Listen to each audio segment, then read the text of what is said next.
Bien le bonjour les amis, si vous cherchez à draguer une japonaise, vous êtes au bon endroit car si tu ne sais pas cuire convenablement ton riz, tu n'as aucune chance. Alors Néphéos, votre roi, va vous montrer comment on cuit un riz à la japonaise pour faire un riz du Seigneur et faire tomber toutes nos amies à nos pieds. Tout d'abord soldats, il faut revoir les bases. 60 g de riz par personne. Donc, Nofek, une balance, un récipient. J'ai mon riz, la balance est à 0. Je suis seul, je suis un bon mage noir. Je me suis fait des charters de bonne femme. J'ai bien 60 g de riz. L'eau, c'est très important. J'adore l'eau. Dans 20-30 ans, il n'y en aura plus. Il faut 1,4 fois le poids du riz en eau, c'est très important. Donc, mon riz, il y avait 60 g de riz, on doit mettre 84 g d'eau.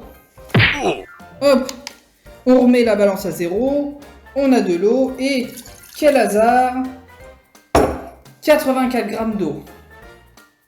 À peu près. La première étape et la plus importante, il faut laver le riz. C'est capital.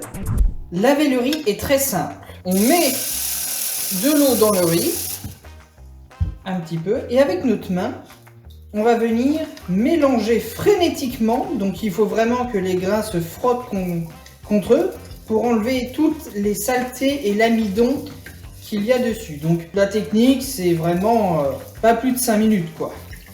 Après 1 minute de mélange, on voit que l'eau est trouble avec toute l'amidon et les conneries qu'il y a dans le riz. Hop, on enlève l'eau, on remet le riz à l'intérieur, on remet de l'eau à l'intérieur et hop, et on recommence l'opération. On recommence en général 3 fois jusqu'à ce que l'eau devienne assez claire. Une fois que l'eau est beaucoup moins trouble, comme là, elle est quasiment claire. Il faut, hop, à nouveau, enlever l'eau, remettre le riz, et là, on va laisser le riz tremper dans l'eau froide pendant 30 minutes, et ensuite, on va le mettre dans la casserole.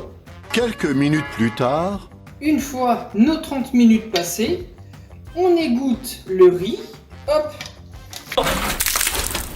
Oh, culé! Une fois le riz égoutté, on ajoute à la casserole. Voilà. À cette étape-là, on peut aromatiser le riz.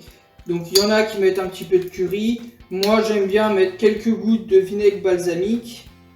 Hop, quelques gouttes avec un petit peu de crème fraîche. Chacun a son propre un peu assaisonnement. Hop. 2 shots of vodka. Ensuite, on mélange le tout. Voilà. Très important, on couvre. Et là, on met le feu à fond. Après quelques secondes, une fois qu'on entend le riz, enfin l'eau du riz bouillir, on met le feu à feu moyen, voire doux. Voilà, comme ça il va cuire à l'intérieur et surtout ne jamais enlever le couvercle. Et là on le laisse comme ça 11 minutes. Les 11 minutes sont passées, donc on va mettre la casserole hors du feu et on va attendre 10 minutes. Les 10 minutes sont passées, on va pouvoir mélanger le riz et le déguster. Ouvrons ce riz.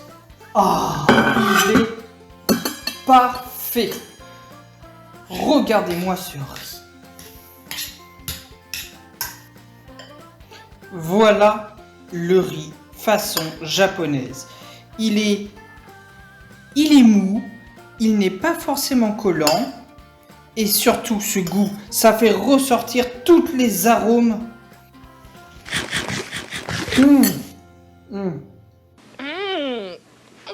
So good. Le riz est fondant, mais pas collant. Donc ça veut dire que chaque grain libère sa saveur. Je comprends Louis-San quand il dit qu'il a du mal à quitter le riz du Japon. Donc si tu veux draguer une japonaise, fais le riz de cette façon. Et là, elle va retrouver le goût du pays en toi. Et ça sera gagné à 100%. Au travail, soldats.